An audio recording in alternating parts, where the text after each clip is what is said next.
dan judlenku malon jino jibahlam utana Jawa.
Hampir setiap hari aku duduk di sini.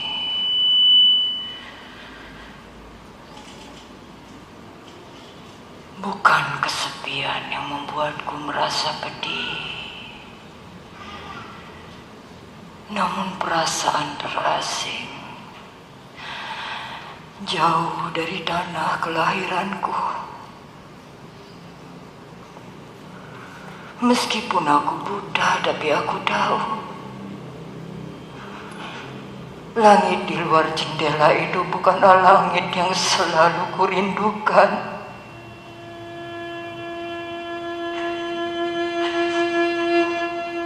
Bau tanah basah itu,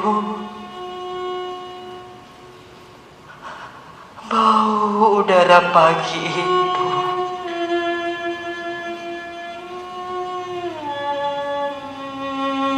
bayangan pepohonan yang tampak semakin tua ketika senja, suara anak-anak melantunkan ayat-ayat suci Al-Quran. Semua itu selalu mengingatkanku pada tanahku.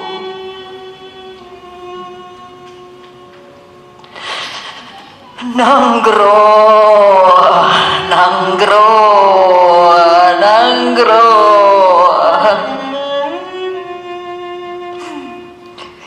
Aku tak bisa melupakan hutan-hutannya yang gelap, dengan pepohonannya yang tinggi menjulang dan akarnya menghujam ke tanah. Kokoh bagikan jantung para pejuangnya yang gagah berani. Katakan padaku,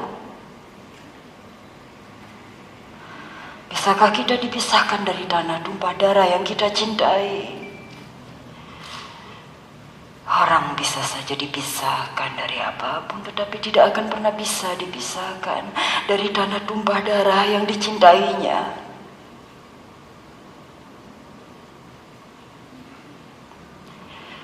Itulah sebabnya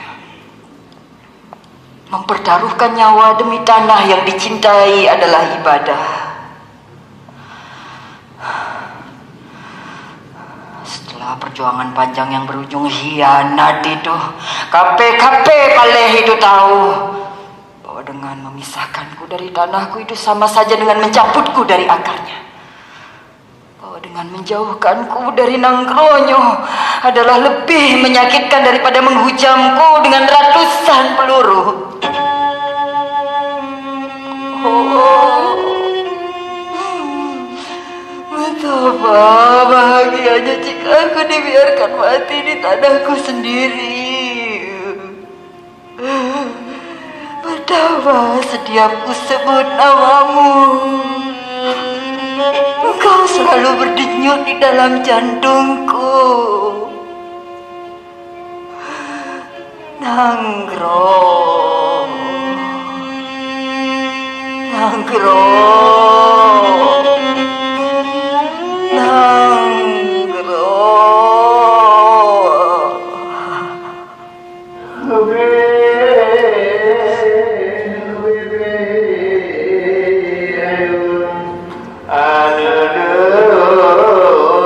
Jantung hati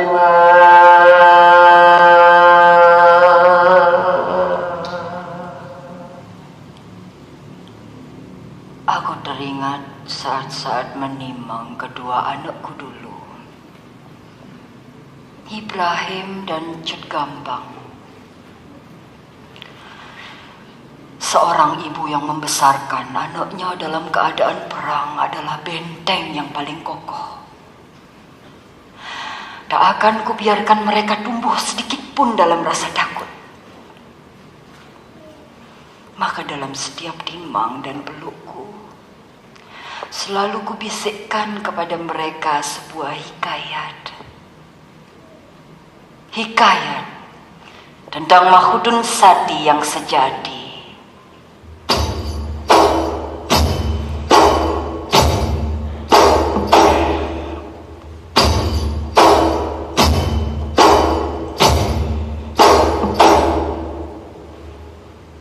Dulu sekali di masa yang sangat lampau, seorang anak raja Minangkabau merantau ke muara Sungai Waila. Di sana ia membangun sebuah kehidupan di atas tanahnya yang subur dan makmur. Sungainya yang mengaliri emas, sawah, ladang, dan ternaknya yang subur membawa kesejahteraan bagi seluruh masyarakatnya. Namun lambat laun, berita tentang kemasyhuran tanah Mahudun Sati di Sungai Waila segera tersebar ke seluruh pelosok negeri.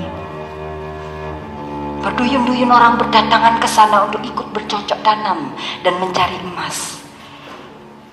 Hingga pada akhirnya, berita ini pun terdengar kepada Sultan Aceh, yang kemudian dengan semena-mena menyatakan bahwa tanah itu adalah daerah kekuasaannya. Lalu kemudian, ia memerintahkan kepada seluruh masyarakat di Sungai Waila untuk menyerahkan upeti ke istana.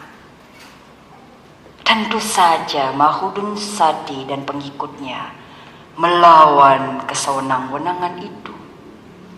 Meskipun sang sultan mengirimkan pasukan dengan jumlah yang sangat besar, namun Mahudun Sati dan pengikutnya melawan penindasan itu dengan gagah berani. Terjadilah pertempuran yang tak terhindarkan. Darah mengalir bagaikan anak sungai.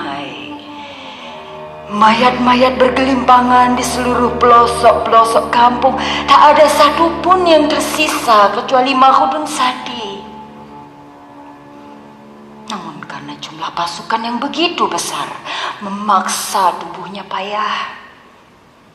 Lalu pada akhirnya pasukan sultan pun berhasil menangkap Mahudun Sati. Ia ditangkap dan disiksa dengan cara yang sangat keji. Berbagai cara dilakukan untuk membunuhnya, namun sia-sia. Mahudun Sati tetap hidup. Lalu pasukan sultan yang putus asa mengikat Mahudun Sati dan membenamkannya di bawah perahu, lalu diseretnya ke sepanjang perairan menuju istana. Ajaib, dia masih tetap hidup. Seluruh pasukan berikut sultannya bergidik ngeri dan takjub. Hingga pada akhirnya sang sultan pun luluh dan meminta Mahmudun Sadi untuk menjadi petinggi istana.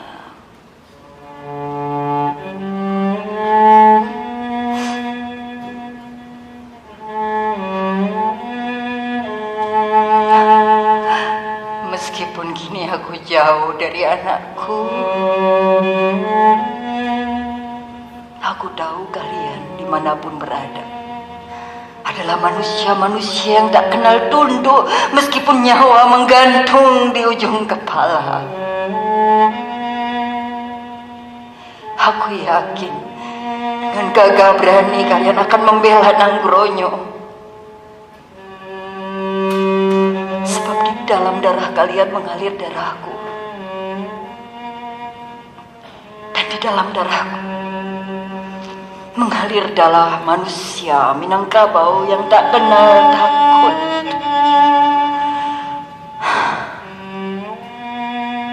Aku dan kalian anak-anakku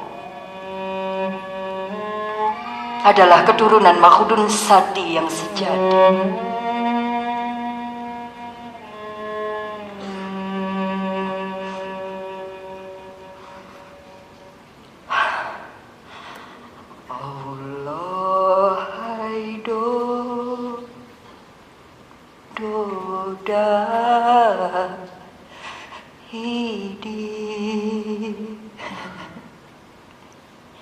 Boga bumbi bokaye hutan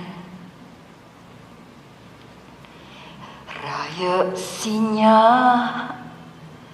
hanape mabri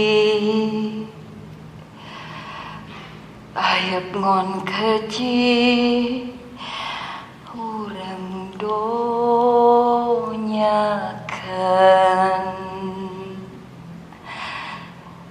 wahai anak beta dule berdosa re tabela bangsa beta takut kadara ile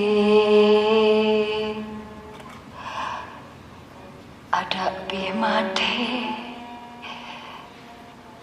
pomangga rela.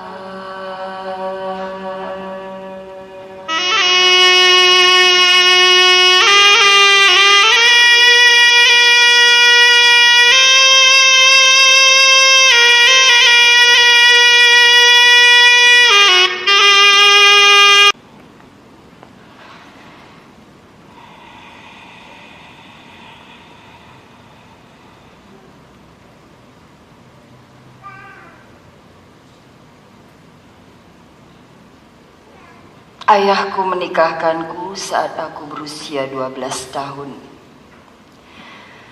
Saat itu aku belum mengerti apa itu cinta. Jangankan cinta, tubuhku saja belum tumbuh menjadi perempuan yang seutuhnya. Suamiku Teku Ibrahim adalah seorang panglima perang yang dikenal pantang tunduk pada mangsa KP. Lelaki gagah yang akan keras pada siapapun yang berhati lemah menghadapi KP biadab. Namun sekeras apapun Teku Ibrahim, aku adalah istrinya yang tahu betul bagaimana caranya melunakkan hatinya.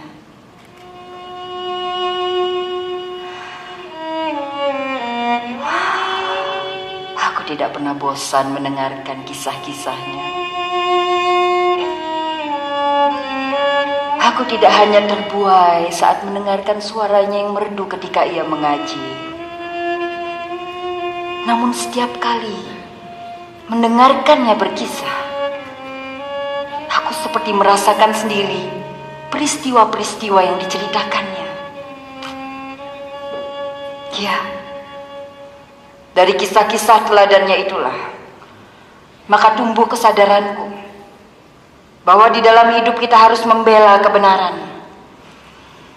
Agama tidak hanya mengatur kita dengan Tuhan, namun juga mewajibkan kita untuk melawan ketidakadilan. Usiaku memang sangat belia saat itu. Namun baginya, kedewasaan seorang perempuan tidak dilihat dari usianya, namun bagaimana ia mampu menghayati hidupnya.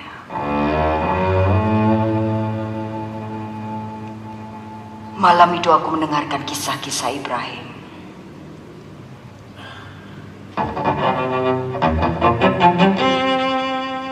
Malam itu aku mendengarkan kisah-kisah tentang para pejuang dari timur, Hasanuddin dari Makassar, Diponegoro dari Jawa. Mereka semua sama dengan rakyat Aceh.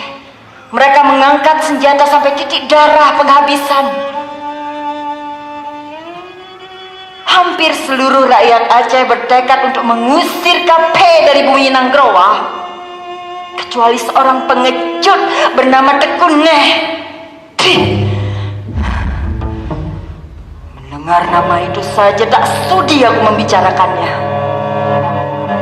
Biadab itu terlalu takut harta bendanya musnah, sehingga ia lebih memilih bersembunyi di balik KP biadab. Beruntung suamiku Tuku Ibrahim masih memiliki 200 pasukan yang pandai bersenjata.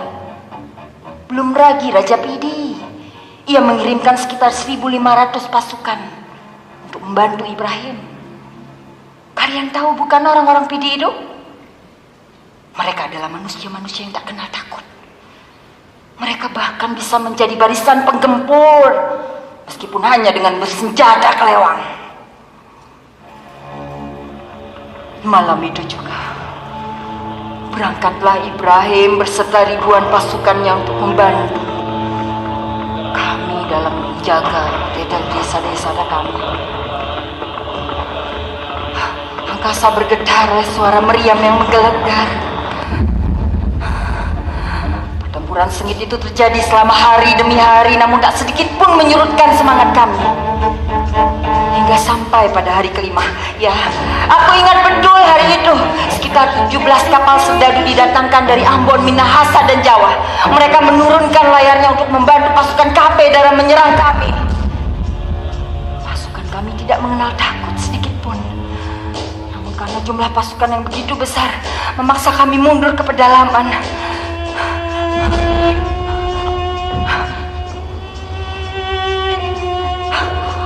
Namun apa yang kutakutkan terjadi juga. Dari kejauhan aku mendengar orang-orang berteriak, "Masjid Agung dibakar! Masjid Agung dibakar! Haraku berdesir, langkahku terhenti. Aku tidak bisa lagi membendung kemarahanku. Aku kembali ke medan pertempuran. Aku berteriak di hadapan rakyatku. Aku tidak peduli lagi apakah KP biadab itu menembaki tubuhku hingga mati. Hai rakyat-rakyat Aceh, lihatlah dengan mata kepala kalian sendiri. Anak-anak kita, perempuan-perempuan kita dibunuh dengan keji. Masih adakah di antara kalian yang mau tunduk pada bangsa biadab itu? Masih adakah di antara kalian yang mau berkhianat demi bangsa biadab itu?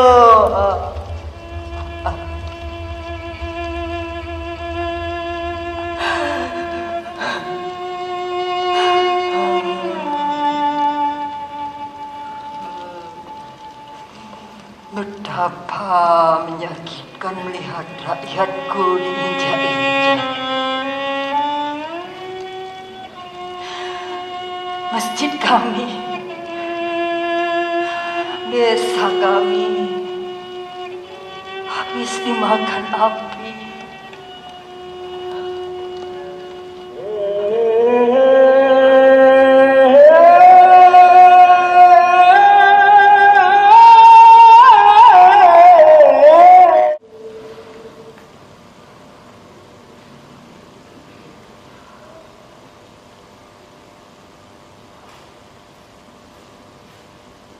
Hari itu 30 Desember, desaku luluh landak.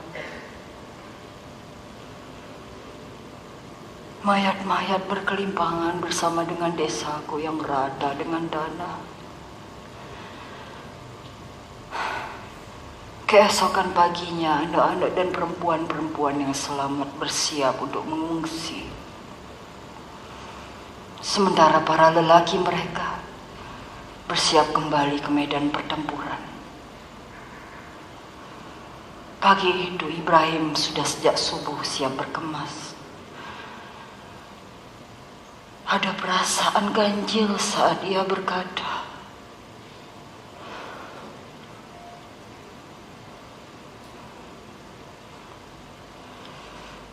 "Pojok, jika terjadi satu hal denganku, aku telah menyiapkan 70 pasukan untuk menjagamu.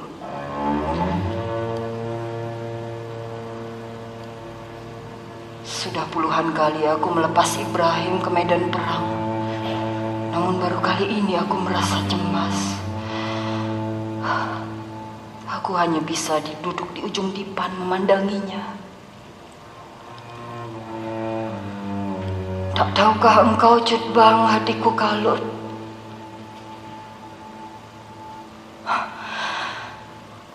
Namun aku tidak bisa seperti itu. Aku harus tetap tegar. Bukankah itu yang dibutuhkan oleh seorang panglima perang? Seorang istri yang tetap tegak bagaikan lilin yang apinya tak kunjung padam. Sebelum bergabung dengan pasukannya, Ibrahim menoleh padaku dan menatapku dengan tatapan yang dalam. Kuteduhkan wajahku. Sambil berulang kali aku berbisik, "Bismillah, Bismillah, suamiku akan kembali pulang."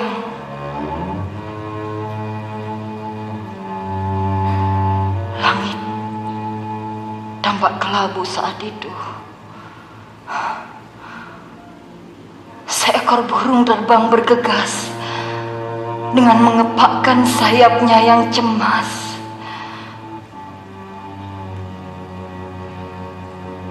Apakah ini sebuah isyarat? Aku hanya bisa menatap punggung suamiku yang menghilang di balik gelap. "Doaku bersamamu, Teguh."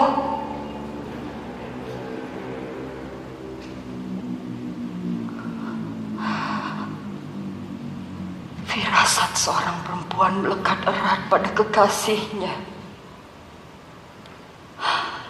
Siang itu beberapa pejuang kembali datang dengan mengusung tandu. Sudah ribuan kali perasaan takut mampu kubendung, tetapi tidak kali ini. Sebuah lubang di kepala suamiku mengakhiri hidupnya. Bahkan seluruh tumpahan air mata ini tidak akan pernah sanggup menghentikan kepedihan ini.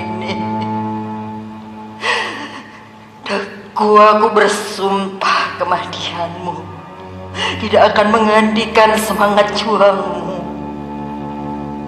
Kematianmu justru akan mengobarkan semangatku, Teguh. Insya Allah aku ikhlas, Teguh. Sebaik-baik mati adalah syahid.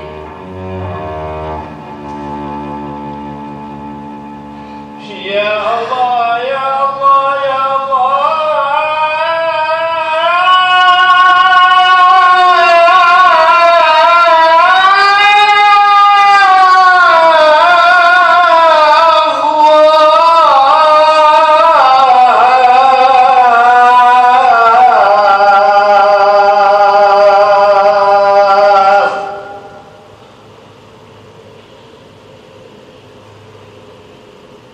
Satu dari satu, para pejuang kami gugur syahid. Teguh Ajat, Teguh Nyakmak, Teguh Syahrin, dan masih banyak para pejuang lainnya. Kematian Teguh Ibrahim ternyata menyurutkan semangat perjuangan. Bahkan tidak sedikit dari pejuang Aceh yang memilih tunduk pada bangsa KP. Mereka tunduk setelah anak-anak mereka dan perempuan-perempuan mereka dibunuh dengan keji. Aku tak habis pikir bagaimana mereka bisa melakukan itu. Kami memang hancur. Namun bagiku, tak ada sedikit pun kata menyerah.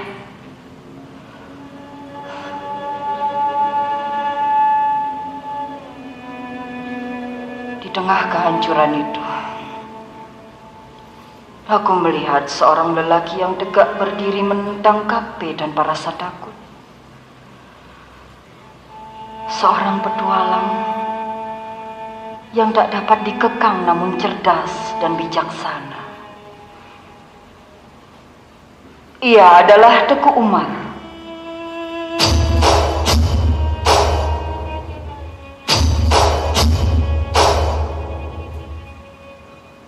Saat itu Teguh Umar melamarku. Tentu saja aku menolak lamaran itu.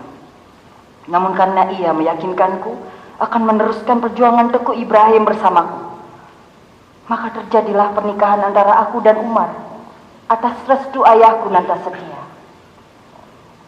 Rakyat menyambut sukacita pernikahan itu. Di mata mereka, aku dan Umar adalah harapan baru untuk perjuangan yang baru.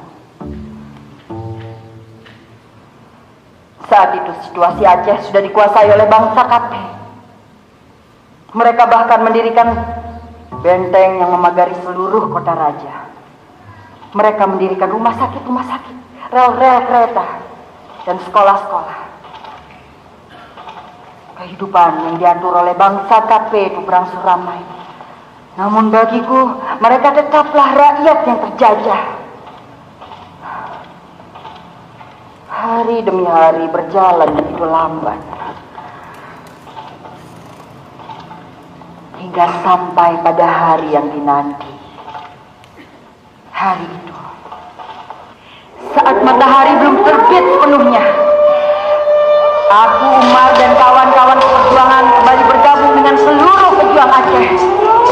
Kami menggempur kota raja setelah berhasil merampas ribuan pucuk senapan dan ribuan peralatan tempur lainnya. Serangan yang memakan kerugian besar bagi bangsa KP itu berlangsung tahun demi tahun.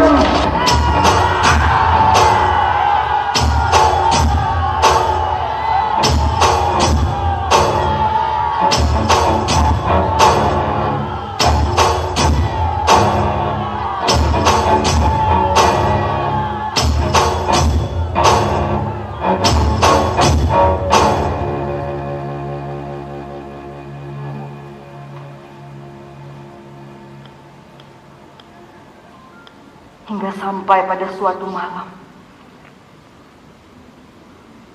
kebusukan hati datang dari seorang lelaki. Malam itu, ia mengabarkan bahwa di benteng Melaboh telah berdiam seorang jenderal penjagaan.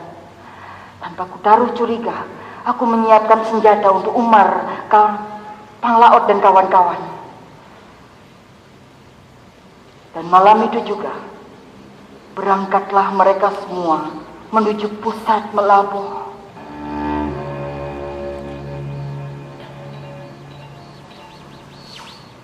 Menjelang siang di tengah terik yang pucat, Panglaut dan kawan-kawan kembali pulang. Namun tak kutemukan sosok yang kucari di antara mereka.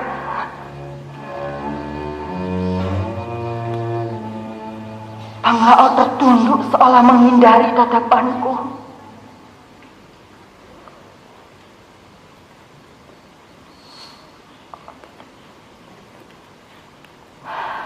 Dua kali sudah aku kehilangan lelaki yang kucintai di medan pertempuran.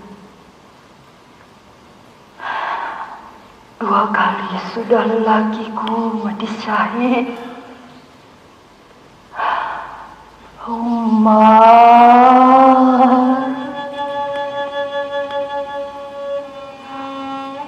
karena aku tak sanggup melihat wajahmu untuk yang terakhir kali.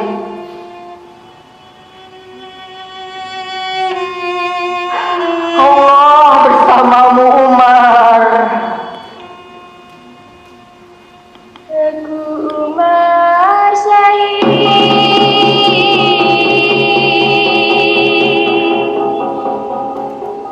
Teguh Umar Said,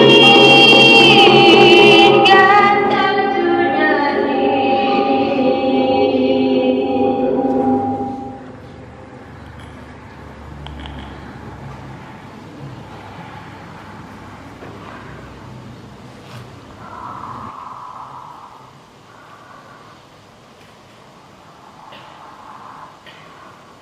Enam tahun sudah sejak peristiwa hianat itu.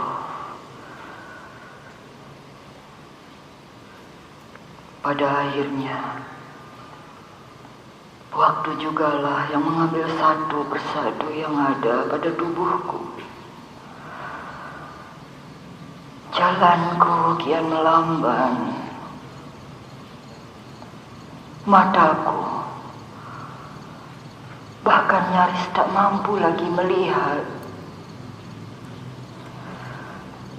Namun begitu kebencianku pada bangsa KP semakin melekat, bagaikan penyakit yang tak dapat lagi bisa disembuhkan.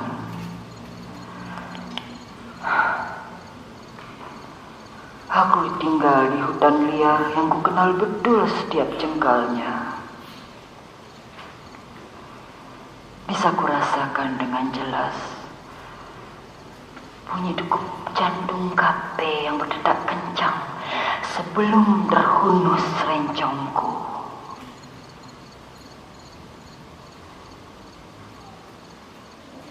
Malam itu kami duduk mengelilingi api unggun. Tiba-tiba aku mendengar sebuah gerakan di balik semak. Aku meminta semua orang untuk berjaga.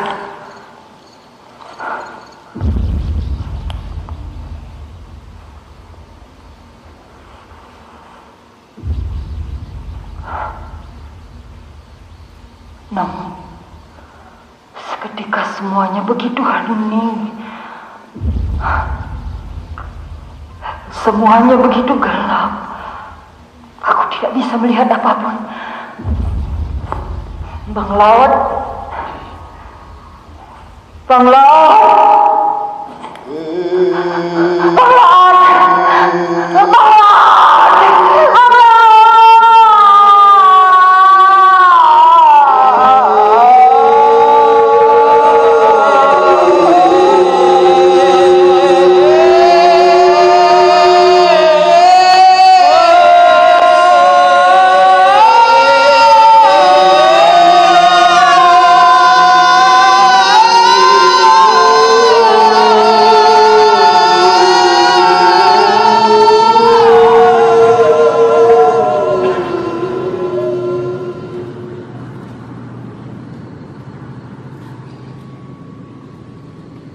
Iya, pada akhirnya Bang Laut terpaksa mengkhianatiku. Berkali-kali ia meyakinkanku bila ada kafe dia tapi orang merawatku dengan layak.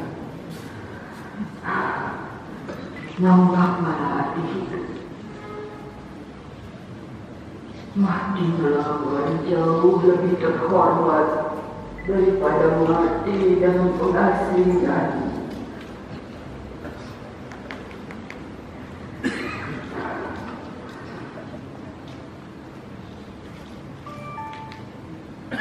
Barangkali kafe biadab itu menganggap perang ini sudah usai. Namun bagiku, perang ini masih jauh dari kata selesai. Bahkan sampai pada anak cucuku nanti, mereka akan terus menghadapi pengkhianat bisa jadi lahir dari bangsa Anda sendiri.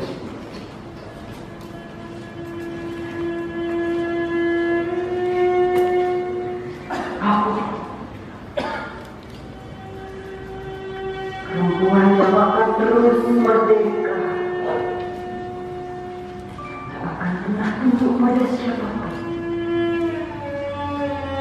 yang menganiaya bangsa.